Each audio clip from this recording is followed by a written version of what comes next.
ibigay. Pag hiningi mo yung gusto niyang ibigay, binibigay niya. Merong mga gusto niyang ibigay, pero kailangan hingin mo. Meron naman, hindi mo pa hinihingi, binibigay na.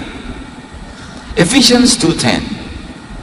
For we are God's handiwork, created in Christ Jesus to do good works, which God prepared in advance for us to do.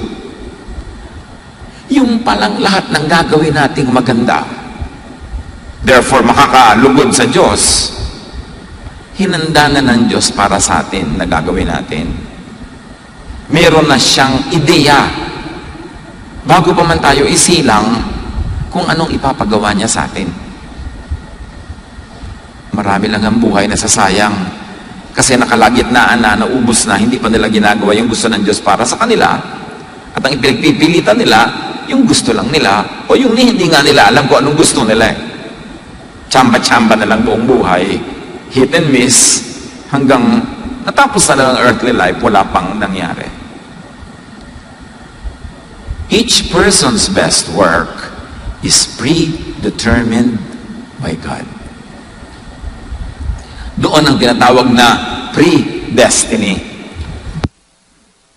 Not in the details of everyday life, but in the general direction of how your life should be lived. Now, how do you know which and what work is for you, is for me? What God wants for you to do is what God designed you to be able to do. It is what God designed you to love to do. Nagtatanong, ano po bang kalooban ng Diyos para sa akin? Ano bang papel ko sa buhay? Ano bang dapat kong gawin? Anong dapat kong maging profesyon? Anong dapat kong pag-ubusan ng lakas? Ano ba yung kaya mo na likas? At ano ba yung talagang gustong-gusto mong ginagawa? Di yun ang gusto ng Diyos para sa iyo. Liba na lang yung gustong-gusto mo, isang alam na alam mong kabalbalan sa buhay. Di ba? God prepared the good works that we should be doing, not the bad. So para malaman mo kung saang area ka i-bless ng Diyos, dapat nasa area ka na naturally able and gifted ka to do, hindi pilit. At pagkatapos yung naturally, you love it. Kaya yung may nagtatanong sa akin, Pastor, ano po bang magandang negosyo? Lahat ng negosyo maganda. Pero, ano ba talent mo? Kasi po, malakas pagkakitaan ngayon ng talyer. Yung po bang gumagawa ng mga kaha ng jeepney? Kaya mo bang gawin? Hindi po. Enjoy ka bang gawin? Hindi po. Hindi para sa iyo yun. Para sa kumparin nyo yun. Kasi yun ang gift niya, yun ang gusto niya. Nag-welding, nagpupokpok, natatalsik-talsik ka ng mga acetylene. Pero kung hindi yun ang gusto mo, kahit malaki kita doon, huwag ka doon pumunta. Hindi yan ang will ng God para sa iyo. Kailangan able ka and you enjoy it. At Diyos ang naglagay sa iyo noon bago ka pa isilang kung ano yung regalo niya sa iyo, na pag yun ang ginawa mo, ang bilis mong gumawa, naturally, maganda, masaya ang lahat, masaya ka rin. Pastor, gusto ko pong laging kumanta. Gift ko po bang kumanta? Nag-enjoy ka ba? Opo. Kaya mo ba? Nakikilig po. Nag-enjoy ba nakikinig sa'yo? Hindi po. Tumigil ka. Magkudkod ka ng nyog. Baka yun ang gift mo. Doon kaya yaman. Makakapagtayo ka ng pabrika ng bukayo. Know what you are able to do best. Know what you truly love doing. And equip yourself to be able to do it well. Hindi naman kung may natural gift ka, excellent ka na agad. Kahit nga magaganda yung natural boses, kailangan ng training, kailangan ng practice. So, pero kahit mamatay ka pa practice, kung wala kang natural talent dyan, mamamatay pati teacher mo. Kailangan may natural, tapos lilinangin mo, i-develop. You know it, you identify it, you learn, you train, you practice. Then you're on the way to do what God has designed you to do. But before you can do that, you have to set yourself free from control of others. Kasi marami mga tao na may ideya kung paano ka dapat mabuhay. Unang-una na doon ang mga magulang natin, dapat ka maging dentista, dapat ka maging ganito, kasi ang tita mo meron ng silya, mamamana mo na yun. Magdedentista po ako dahil lang ang tita ko merong dentist chair. May ideya ang ating mga tita, lahat ng mga nagpapaaral sa atin, tumutulong kung ano dapat mangyari sa buhay natin. You have to be free from that. You have to set yourself free from environmental limits, lalong-lalo ang financial limits. Kaya malaking kalaban ng isang buhay na makulay at masaya at mabunga yung karukhaan. Kasi kumisan hand-to-mouth existence, survival level, hindi mo na magawa yung talagang gift mo, yung gusto mo, yung enjoy mo.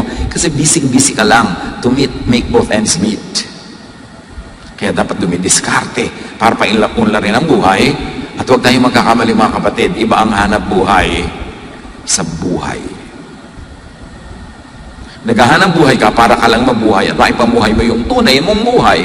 Mapalad yung mga, halimbawa, gusto nilang magsayaw, tapos yung pa ang kanilang bokasyon, tapos meron pa silang enough income from it. Aba, maganda yun, kasi yung love mo, yung pa yung hanap buhay mo, yung pa yung buhay mo magkasama.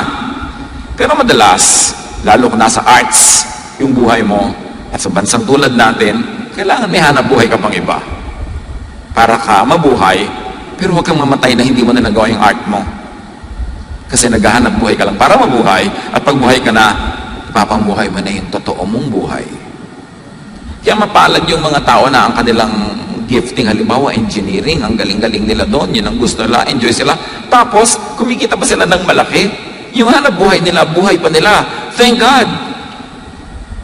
But this economy and the economies of many countries reward certain professions more than others. Kaya kung yung profession mo, nagkataong hindi doon kumikita ng malaki, huwag mong i-give up para ka lang kumita. Kasi kahit kumita ka ng kumita, naghanap buhay ka lang, tapos namatay ka na, hindi ka nagkaroon ng totoong buhay. So, pinaglalaban mo yun. Nagagawa ka ng paraan, didiskarte ka, hahanap ka ng mga pagkakataon na kikita ka para mabuhay, pero may oras ka at panahon para gawin mo yung tunay na giftings mo. Kasi doon ka mag-excel.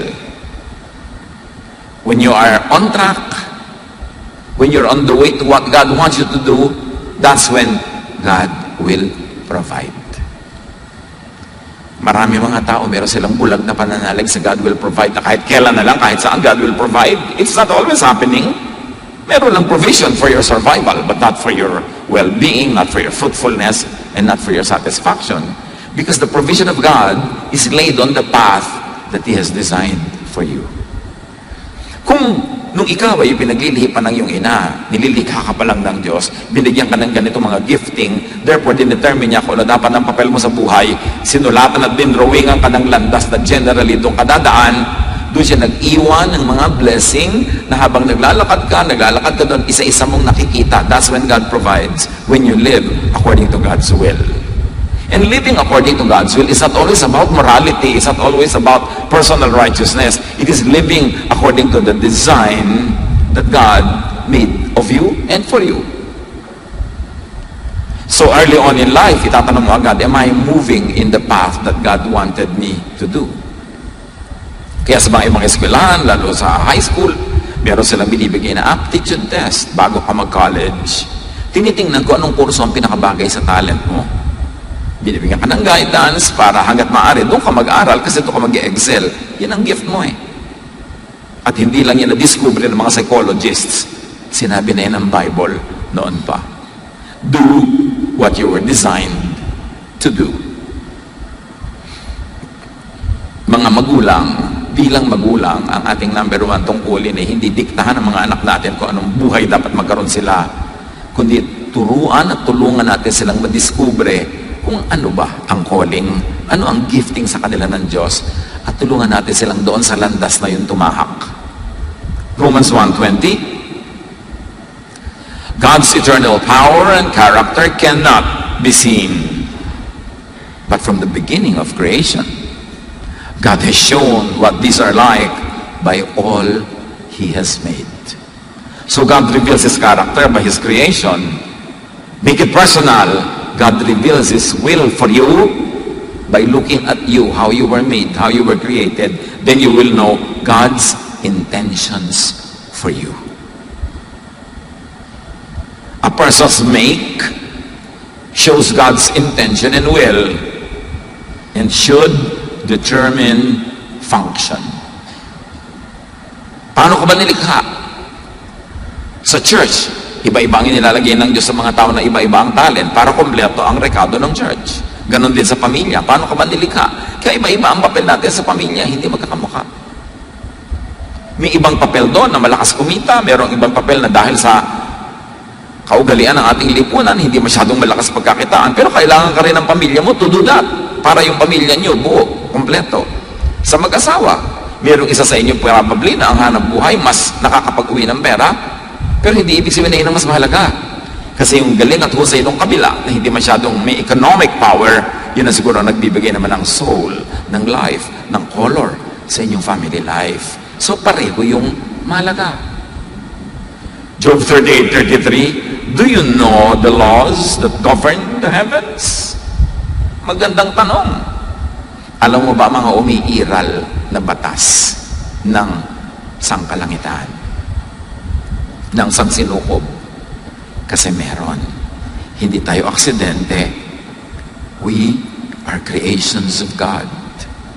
And the Creator has something in mind, what He likes to do with the creation, and therefore the God that determines that designs you according to that intention of the Maker. Hindi tayo dapat mag-isang basta-basta na lang sumusugod sa gusto nating gawin. Lagi natin isinasaalang-alang, ano ba ang gusto ng Diyos na mangyari sa akin? At paano ko malalaman yon? Titingnan ko ang aking likas na galing, ang husay, ang hilig ko. Kasi ba't inilagay yun ng Diyos doon? Definitely, yun ang gusto niyang papilin ko sa buhay. Psalm 104 verse 5, you build foundations of the earth, and it will never be shaken. It is only telling us that when the Lord builds, when the Lord designs, meron yung eternal purpose and eternal power that can never be changed.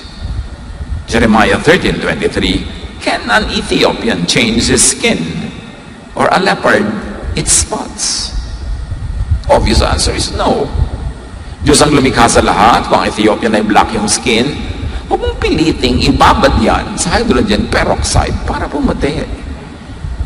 Nakakalapnos-lapnos tuloy sa pagpapaputi.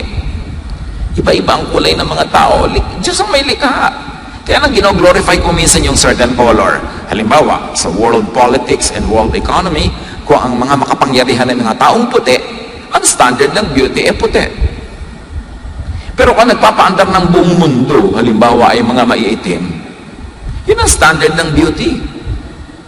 Kaya kung ang puti-puti mo, inferior na inferior, kung nakakaya naman ako puti-puti ko, puti pa yung pinsa ko ang itim-itim. Pero dahil nai-influensya tayo, maging ng relihiyon, kasi may mga imahe ng mga puo na puro puti. Tapos ang imahe ng demonyo, maitim. Ay, magkaka-inferior ka nga. Tapos yung kulot-kulot pa.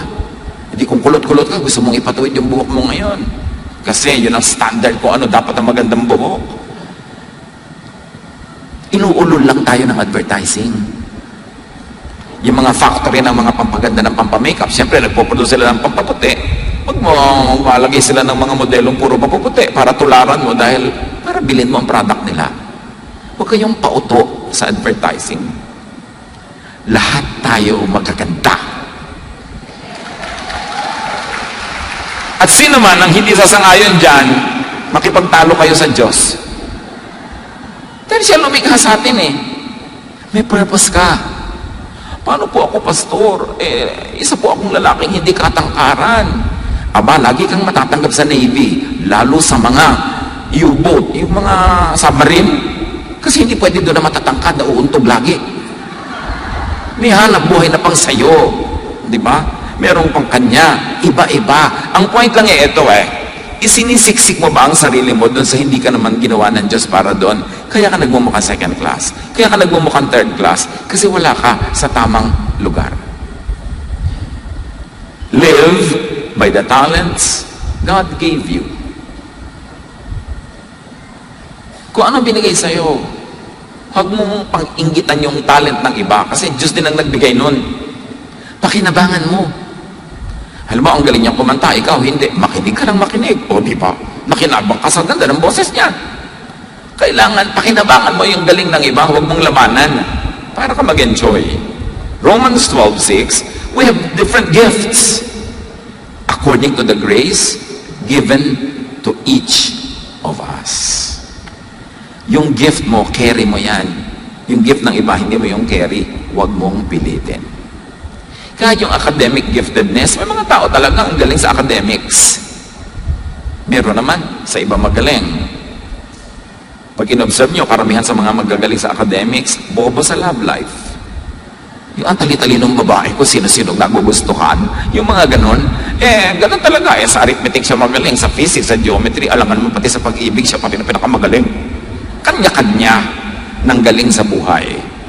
Kaya hindi dapat kino-compare ang sarili. The Lord, yung sinasabing the Lord will give you your heart's desire, does not have to be a case-to-case specific transaction na, Lord, gusto ko to, ibigay niyo sa akin. Ang daming usapan naman nun, papagurin mo ang Diyos, kapapakinig sa'yo, and sa 6 billion other people on the planet. Pag sinabing the Lord will give you your heart's desire, it happens automatically when you live according to God's design, meaning God's will, when you follow natural law. Hindi na kailangan magpasya ang Diyos every day, every hour, every minute, every second kung anong ibibigay sa'yo. Pag nabubuhay ka ayon sa landas na ginawa niya para sa'yo, revealed by your natural inborn talent and inclination, automatic na lahat ng kailangan mo ibibigay niya. Hindi na kailangan ng araw-araw na transaction. That is what it means that you do what the Lord wants. Laging tanong ng tanong, ano po kaya ang Lord's will para sa akin? Abay, di tingnan mo ang talent mo, tingnan mo ang galing mo, di ang will niya para sa'yo. Hindi yan detailed na nakaka-oppress na nabarawat detail, pati isusuot mo anong kulay, hindi ganun. Yung general direction, sino po kaya ang Lord's will para sa akin? Aba, di yung gusto mo, at gusto ka rin. Kung ikaw lang may gusto, hindi ka naman niya gusto, takbo ng takbo pag nandiyan ka, hindi Lord's will yun. Kaya buhay ko sa mundong ito, distributes them to each one just as He determines. Yung mga gifting, kahit spiritual gifting, Diyos ang nagpapasya. Kaya sa church naman, may binibigay ang Diyos na gifted in preaching, merong in teaching, merong in administration, merong gifted in soul winning, merong gifted in counseling, merong gifted in giving and supporting others. Lahat yun, Diyos ang may bigay. Para pag pinagsama-sama kayo, merong isang kumpletong community, merong isang kumpletong pamilya. So kung ikaw ay administrator, huwag mong piniting maging preacher. At kung preacher ka, you go on preaching and delegate administrative work to other people who are gifted in that area. Singer ka, concentrate on music ministries. Meron naman, mabuhusay sa ushering. Doon ka dapat pumunta. Iba-iba. Hindi magkakamuka. Pero lahat mahalaga. At magiging masaya ka lang kung nasa tama kang lugar. Huwag kang magsiksik sa choir dahil lang may crush ka doon. Kasi kung crush ka rin niya, kahit nando ka sa mga bundok-bundok at nando ka sa soul winning, pupuntahan ka nun. Doon ka dapat sa kung saan nilagay ng Diyos. Kung saan nakahubog, nakabagay, nakatugma ang buo mong pagkatao. God's will is a general direction, not every specific step you take. That is your personal choice. So do not problematize your natural self.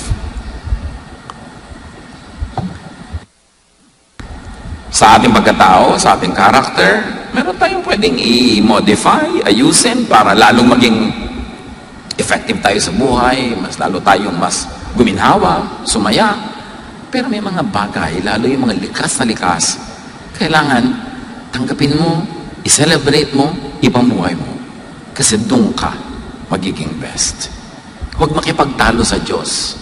Huwag magreklamo sa Diyos. Diyos ko, bakit po ba naging Filipino citizen ako? Ang daming bansa, kailangan ng visa. Kung ginawa ka ng Diyos sa citizen ng Tonga, gusto mo? Nasaan yung Tonga? Ng Vanuatu? Gusto mo? Maging citizen ka ng mga bansa na kung lumulubog na ngayon sa tubig dahil konting-konti lang angat nila sa tubig. Meron mga bansa, iba-iba. Huwag kang magreklamo sa citizenship mo, napakapalad mo nga. Dahil napaka-blessed ng bayan natin. According to the latest studies, among the 30 countries studied, ang bansa na may pinakamataas ng pananalig sa Diyos, Pilipinas. Yung pala, salamat na. Kaya tayo nagsusurvive sa lahat ng nangyayari sa atin because of that unshaken faith and unshakable faith. At ang bansa na may pinaka-least incidence of atheism, Pilipinas na naman. Among 30 countries studied. So kung saan ka inilagay ng Diyos, pasalamat ka, bakit po ba dito sa pamilya nga pwede sinilang?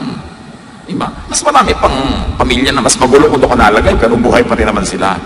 Isaiah 45:9, woe to those who quarrel with their maker, those who are nothing but potsherds among the potsherds on the ground.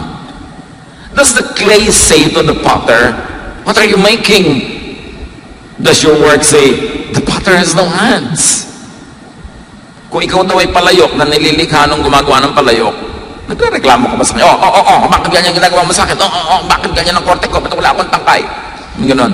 Puti ka lang, hayaan mo yung maker na gumawa sa'yo. Huwag ka magreklamo dyan.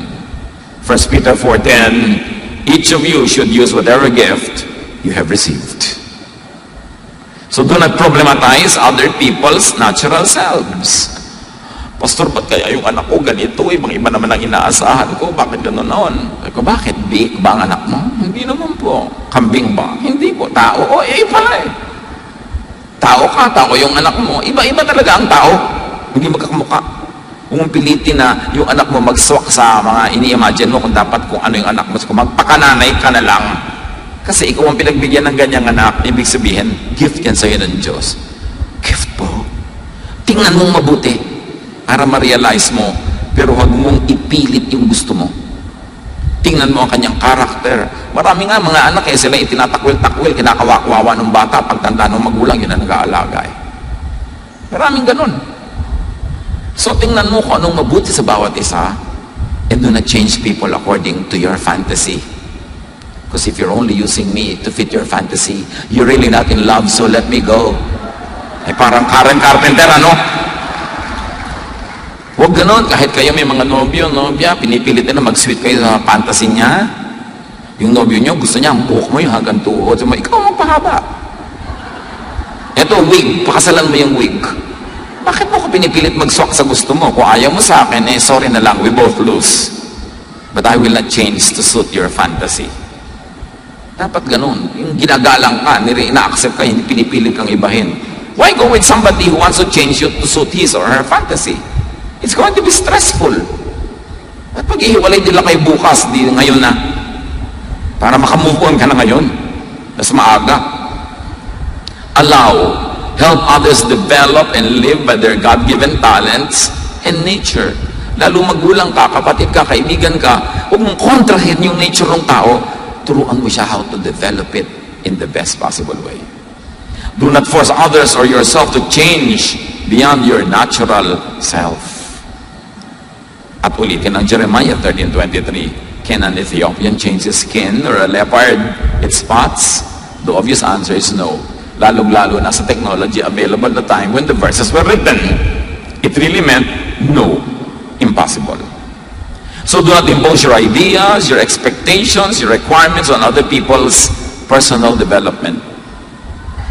Kahit ka pa may authority over them, especially if you have authority over them, do not misuse your authority. Use it to nourish them, to help them, not to dictate on them. Kahit mga magulang.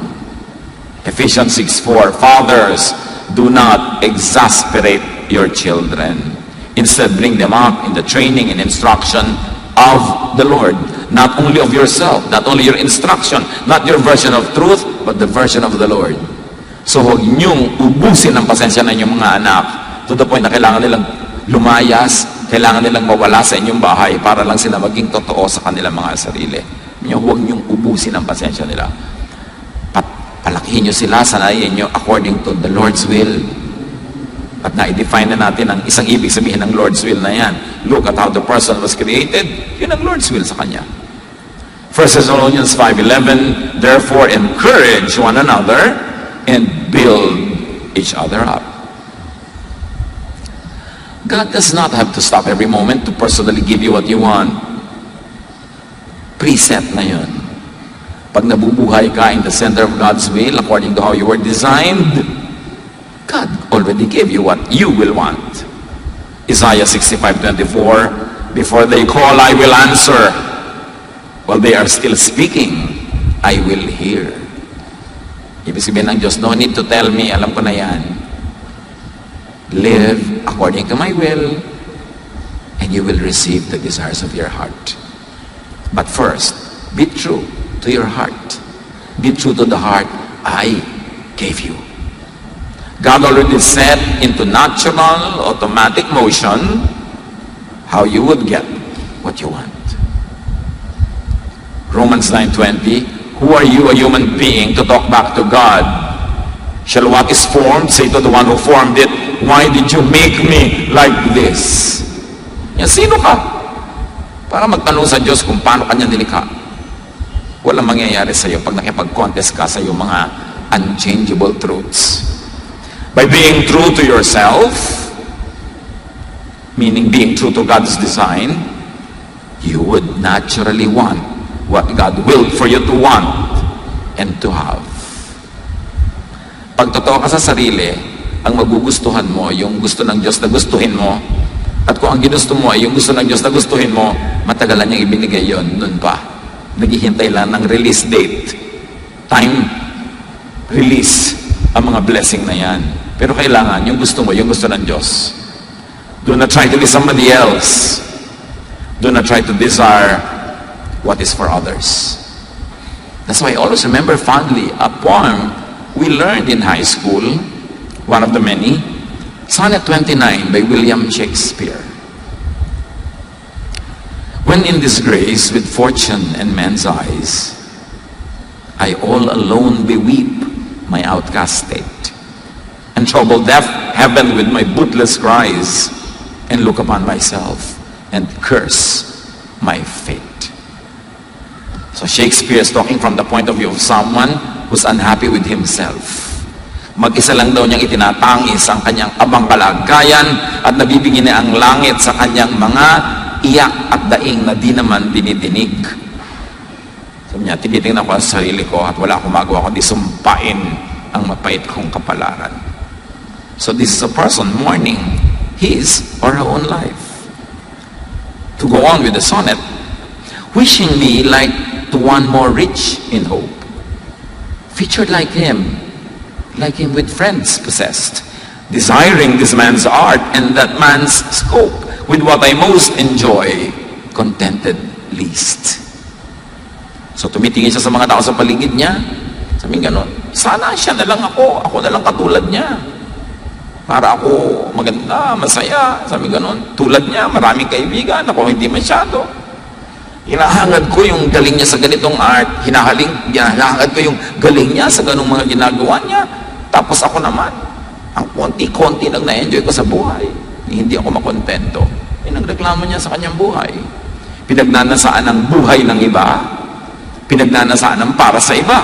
Kaya sabi nga niya sa Ten Commandments, you shall not covet thy neighbor's goods, thy neighbor's wife, thy neighbor's everything. Inadri maganda, pero kung pinilit ka, ano nangyari sa buhay mo? Sa pagpapatuloy ng Sonnet 29, sa wakas sa tauhan siya. Ganyan lang ng mga sonnet si Shakespeare may resolution sa dulo. Sabi niya, yet in these thoughts myself almost despising, happily I think on thee, and then my state. Sabi niya, dito sa aking pagdadalamhati, bigla akong sumasaya pag naiisip kita at ang aking kalagayan. And like to the lark at break of day arising from sullen earth, sings hymns at heaven's gate. At nagmumukha ko sang ibong umaawit sa ibabaw ng tore ng simbahan sa umagang-umaga. Biglang ang saya-saya ko, for thy sweet love remembered such wealth brings, that then I scorn to change my state with kings. Pag naaalala ko ang pag-ibig mo, ang mga text mo na, kumain ka na ba? Magkaroon, hindi ko ipagpapalit ang buhay ko kahit kaninong mayaman o makapangyarihan. Sasaya ka pag naisip mo ko ano yung meron ka na tunay mong ikinaliligaya. Knowing, appreciating what one has gives wealth and happiness. At I'm sure kayong lahat na memorize nyo rin ang Sonnet 29 noon. O absent kayo nang ituro yun. Ay, ganun pala yung Sonnet 29. Kaya maganda yung mga nag-aaral tayo ng poetry.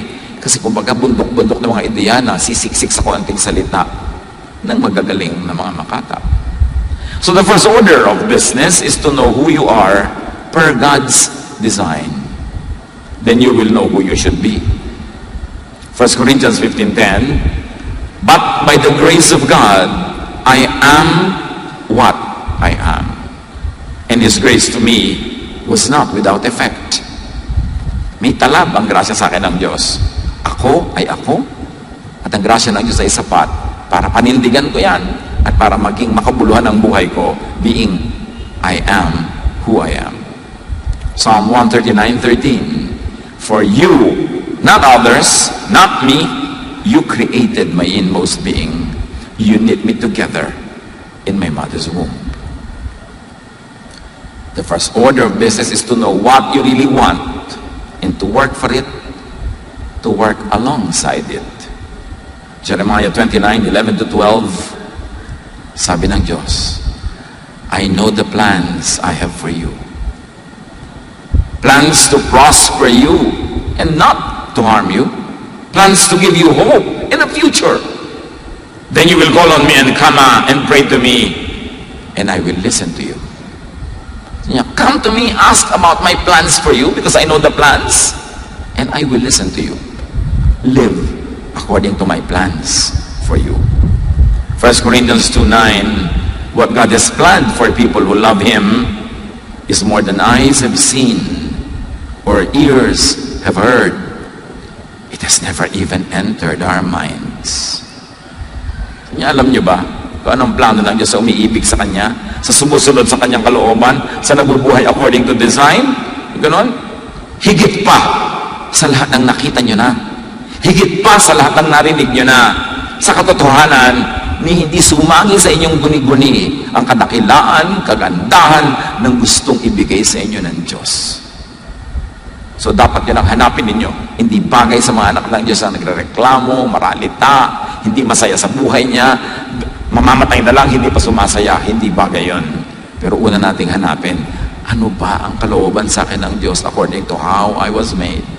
Doon ako mamumuhay, paninindigan ko yon, lilinangin ko yon, and I will receive blessings I have never even imagined. Dear God, we thank you for the beautiful plans you have for each one of us. Teach us to be faithful to you, our Creator, our Maker. Teach us, Lord, to appreciate you as Creator and to appreciate the creation as well, including ourselves. At nawa maging panggising, guide, light sa amin, Lord, na meron kayong plano, na ang successful life is not the life lived according to our will, but the life lived according to